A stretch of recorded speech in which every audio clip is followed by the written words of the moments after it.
Welcome to Moonstone Update. I'm Mark Beshard, the Managing Editor of Moonstone Publications. Here's a look at some of the stories we've covered over the past week, but first please hit the subscribe button, share this video with your friends and colleagues. The Association for Savings and Investment says it isn't realistic for the two-pot retirement system to be implemented on March the 1st next year.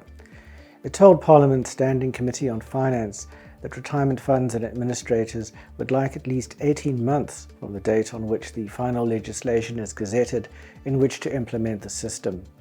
Asisa said many issues with the draft legislation still have to be resolved. Cosatu, meanwhile, wants the draft bill to be amended so that fund members can withdraw their accumulated savings immediately when the two-pot system takes effect. Cosatu told the committee that workers were drowning in debt, and if they were not allowed to make withdrawals, they would resign so they could cash out their savings.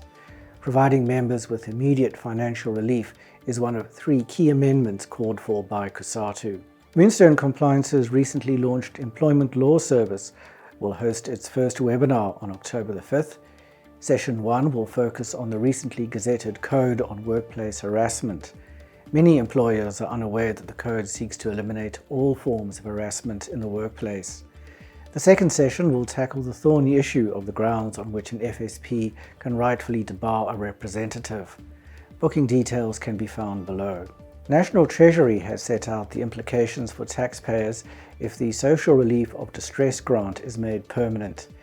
It said a tax increase to raise 50 billion rand to fund the grant would be the largest tax increase the country has seen in a period when consumers and the economy are under pressure. Treasury's less than enthusiastic response to a permanent SRD grant is contained in a discussion document that emerged last week. Finance Minister Enoch Godongwana says National Treasury and Sasria are working on ways for the state-owned insurer to reintroduce the 1 billion rand in additional cover for large corporates. He said providing the additional cover was key to unlocking investment in infrastructure by the private sector.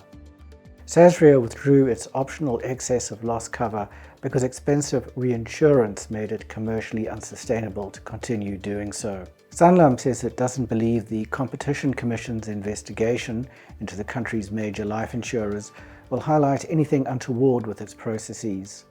The group's chief executive, Paul Hanratty, said life insurers had shared data relating to COVID as they had when HIV was ravaging the continent. However, this data was in the public domain, and sharing information does not mean that all insurers will end up pricing their products in the same way. Santam is repricing its book to take account of inflation and other cost pressures which hit its performance in the first 6 months of this year. The significantly weaker performance from Sanlam's general insurance businesses, which include Santam, offset the strong performances from the group's life insurance, investment management and credit operations. In South Africa, reinsurers' reluctance to extend cover has been exacerbated by deteriorating infrastructure and social instability. That's all we have for this week. You can read these stories and many more on our website moonstone.co.za.